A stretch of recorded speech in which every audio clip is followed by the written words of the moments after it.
Good evening friends, बहुत बहुत स्वागत है आपका Ramanuj maths classes online channel पर। स्टूडेंट, आज का जो वीडियो है वो पर्टिकुलर फर्स्ट ग्रेड मैथ्स की जो तैयारी कर रहे हैं स्टूडेंट उनको डेडिकेटेड है, क्योंकि आपको पता है कि ये एग्जाम की डेट आपके अक्टूबर माह में आ गई है। तो अभी से केवल आपके 3 माह शेष बचे हैं। तो आज के इस वीडियो में हम डिस्कस करेंगे कि आपका जो बाकी की जो 3 माह है उसमें आप किस प्रकार की एक योजनाबद्ध तरीके से तैयारी करें, क्योंकि आपको पता है स्टूडेंट आपकी सीट्स जो है वो केवल 68 है, बहुत ही कम होती है ये सीट्स, क्योंकि इतनी कम सीट्स में स्टूडेंट आपका मार्जिन ऑफ एरर होता नहीं है। अगर आपने सरल क्वेश्चन गलत कर दिए तो फिर आप बाहर हो जाओगे।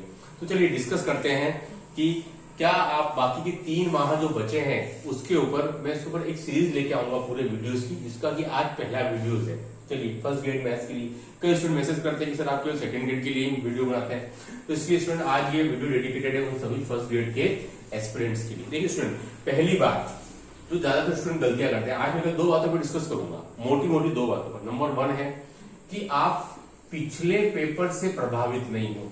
पहला मैं वो क्लियर कर दूं, है ना, पिछले पेपर से आप बिल्कुल भी प्रभावित न हो। मतलब कि जो खास बात क्या है कि ज्यादातर स्टूडेंट पुराने पेपर से मैच करते हैं। जैसे कि पेपर की बात करो, 2018 में जो विज्ञप्ति थी स्टूडेंट, वो एग्जाम कंडक्ट हुआ था 2020 में, ठीक है, जनवरी 2020 में कंडक्ट हुआ था। तो वो था टफ, वो अभी तक का सबसे टफ पेपर था फर्स्ट ग्रेड को लेकर। अगर मैं बात करूं तो स्टूडेंट क्या उससे मैच करने लग जाते हैं कि सर 2020 में तो बहुत पेपर टफ था, क्या इस बार में टफ है? स्टूडेंट उन दोनों का आपस में कोई मेल नहीं है, क्योंकि मैं आपको थोड़ा सा फ्लैशबैक पीछे ले जाता हूं तो मैं आपको बता दूं स्टूडेंट कि 2013 में स्टूडेंट इसी प्रकार का टफ पेपर आया था और 2016 में पेपर इजी आ गया था।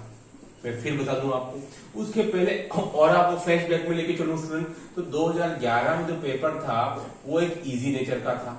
हम पूरे पे डिस्कस कर रहे हैं पीछे से लगा करके।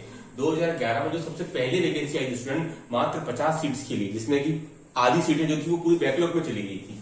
वो पेपर मेरे हिसाब से सरल भी था, ठीक है। फिर 2013 का पेपर था स्टूडेंट, वो टफ आया था, ये कठिन था। फिर 2016 का पेपर फिर सरल आया, ठीक है। तो आप ऐसा नहीं कह सकते हो कि पुराना पेपर सरल था तो इस बार फिर सरल आएगा, या पुराना पेपर कठिन था तो इस बार फिर कठिन आएगा। ये बात आप अच्छे से दिमाग में बिठा लें।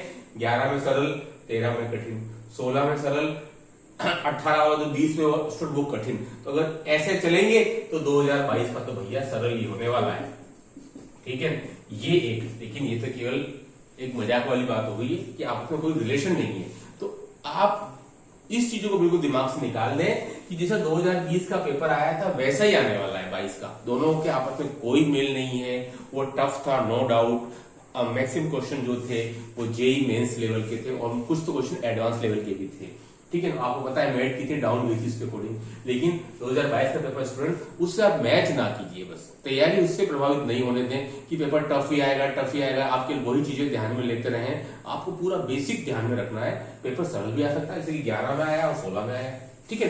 एक तो ये चीज को आप अच्छे से दिमाग में उठा लें। कई स्टूडेंट यही गलतियां करते हैं कि वो कठिन है, हमसे तो तैयारी नहीं होगी, पेपर बहुत कठिन आता है। स्टूडेंट ऐसा कुछ भी नहीं है, पेपर सरल भी आता है। 11 का सरल आया था, 16 का सरल आया था, 13 का कठिन आया, 20 का कठिन आया। हो सकता है इस बार सरल आ जाए पेपर, ठीक है। तो आप पिछले उनसे पूर्वाग्रह से ग्रस्त नहीं हो जाए कि ऐसा ही होता है, क्योंकि स्टूडेंट के ज्यादा पीछे जाते नहीं है, 20 तक जाते हैं। फिर तो 2016 में हुआ था उस बार को 6-7 साल हो गए, उनको इतना ध्यान नहीं रहता है। लेकिन मैं आपको बता दूं हमारे चैनल पर, ठीक है, कि 16 का पेपर सरल था कंपेरेटिवली 13 के और 20 के, तो ऐसा चलता रहता है स्टूडेंट, ठीक है। तो आप पिछले पेपर से प्रभावित नहीं हो जाए, पूर्वाग्रह से ग्रस्त नहीं हो, है ना। और आपकी तैयारी को आप ऐसा नहीं सोचे कि बहुत कठिन पेपर ही आता है, हमसे तो नहीं होगा, ऐसा कुछ भी नहीं है। आप तैयारी करेंगे तो जरूर हो जाएगा, एक सीट चाहिए आपको, देखिए। और दूसरा जो टॉपिक मैंने देखा है वो है एमएससी का। एमएससी की टॉपिक कई सारे स्टूडेंट इसको लेकर के और भयभीत रहते हैं कि सर हमने 11th 12th और बीएससी तो कंप्लीट कर लिया, लेकिन अब एमएससी में क्या करें, इसके 10 प्रश्न आते हैं। तो स्टूडेंट इसके लिए आप क्यों टेंशन ले रहे हो? ये 10 प्रश्न कोई बहुत ज्यादा फर्क नहीं करता है ना। अगर आपका एक बार नहीं भी तैयार हो तो कोई फर्क नहीं, लेकिन इसके पीछे आप महीना भर बिगाड़े, इसमें कोई बहुत ज्यादा बुद्धिमानी वाली बात नहीं है। अब तो केवल 3 महीने बचे उसमें, एमएससी के टॉपिक्स हो गए तो अच्छी बात है। क्यों? क्योंकि आपको पता है इसमें टोटल आप इसमें 5 टॉपिक हैं एमएससी के। 5 में से 2 टॉपिक तो आपने ऑलरेडी पढ़ लिए होते हैं। कौन से? एनए न्यूमेरिकल एनालिसिस और एनपीपी। आपको पता है स्टूडेंट ये दोनों आपके सेकंड ग्रेड में बीएससी लेवल में ही है दोनों, ठीक है, और सेम सिलेबस है। तो ये दो टॉपिक तो आप उधर लगभग पढ़ ही रहे हो, क्योंकि मैक्सिमम स्टूडेंट जिन्होंने फॉर्म फिलअप किया सेकंड ग्रेड का, उन्होंने जिन्होंने फर्स्ट ग्रेड का फिलअप किया, वो maximum student 80% student second grade के भी फॉर्म की तैयारी कर रहे हैं, ठीक है। तो आपका एनए और एलपीपी के तो 4 क्वेश्चन हो तो आपके तैयार हो गए आउट ऑफ 10। अब बचे कितने? तो आपके रेस्ट 6 क्वेश्चन तो बचे। तो उस 6 क्वेश्चन के पीछे कोई हाई तबाह मचाने की जरूरत नहीं कि आप सारा ध्यान इधर ही लगा दें इस एमएससी के क्वेश्चन के पीछे। कई स्टूडेंट ऐसा करते हैं कि सर ये तो तैयार है मेरे को, पर इसके लिए क्या करें? तो इसके लिए आपको कोई टेंशन नहीं पालनी है। अगर हो तो ठीक है, नहीं हो तो भी ठीक है। मैं क्योंकि फिर मैं बता दूं आपको कि मेरिट कभी भी कोई 300 350 नहीं जाती है। अगर आप फर्स्ट ग्रेड की मेरिट के पीछे अगर आप चेक करोगे तो आप मेरे पीछे वीडियोस आप देख सकते हो, कोई बहुत ज्यादा मेरिट नहीं है। अगर आपका पेपर जो है उसमें 450 का हो रहा है, 300 का मैथ्स हो रहा है और आपका 150 का आपको तो जीके हो रहा है, तो आउट ऑफ 450 स्टूडेंट कोई मेरिट कोई बहुत ज्यादा नहीं जा रही है। मेरिट जो है वो अमूमन आपका 50 से 55% के आसपास ही वेरी कर रही है, ठीक है। तो आपको इन 6 क्वेश्चन के पीछे कोई हाई तो की जरूरत नहीं है। हमेशा आपको क्या करना है, आपका जो पार्ट हो चुका है ना उसी को और स्ट्रेंथन करना है। बस ये सबसे मूल मंत्र होता है किसी भी कॉम्पिटिटिव एग्जाम का, कि जो चीज आपको आती है उसी के पीछे लगे रहो, ताकि वो क्वेश्चन आपके हाथ से नहीं चला जाए। बस ये सबसे बड़ी बात होती है। और अपन चलते हैं गलत, जो चीज नहीं आती है उसी के पीछे लगे रहते हैं। तो उससे क्या होता है, जो चीज आपको नहीं आता है या कठिन महसूस होता है वो कभी उतना स्ट्रॉन्ग हो नहीं पाता कि आप क्वेश्चन एग्जाम अटेम्प्ट कर पाओ, और जो आपका चीज ठीक ठाक सी होती है वो आपकी कमजोर हो जाती है। तो क्या कह रहा हूं मैं आपको, तो ध्यान से सुनिए कि जो चीज आपकी अच्छी है 11, 12 और बीएससी मिलाकर के भी आपके 95% क्वेश्चन तो आ ही रहे ना, तो आप इनको स्ट्रेंथ कीजिए, इनको स्ट्रॉन्ग कीजिए, बजाय इसकी कि आप एमएससी के पीछे भागते रहे, किताबें पूछते रहे और इन 6 क्वेश्चन के पीछे की मेरिट यहीं से बनेगी, कोई फर्क नहीं पड़ रहा है।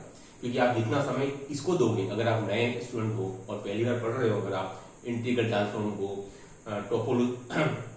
मीट्रिक स्पेस को, लीनियर अलजेब्रा को फर्स्ट टाइम पढ़ रहे हो, स्टूडेंट समय लगेगा फिर तो आपको। तो इतना समय अब नहीं है, 3 महीने बचे हैं, ये कोई 1 साल वाली बात नहीं है, ठीक है। इससे अगर आप नए टॉपिक शुरू करेंगे तो आपको टेंशन नहीं पानी। हाँ, पिछले सालों के पुराने पेपर जरूर सोल्व कर लीजिए, बाकी ज्यादा टेंशन नहीं लेनी है। आपको टेंशन इधर लेनी है 11, 12 और बीएससी, यहाँ पर आपको पार्ट स्ट्रॉन्ग करना है। क्वेश्चन आपको यहीं से ढूंढना है, क्योंकि आप बार बार रिपीट करते रहेंगे तो आपको क्वेश्चन अच्छी स्पीड बन जाएगी, क्योंकि स्पीड विद एक्यूरेसी होगी तभी सिलेक्शन मिल पाएगा इतनी कम सीट्स के अंदर, है ना। तो स्टूडेंट आज की वीडियो में तो इतना ही था।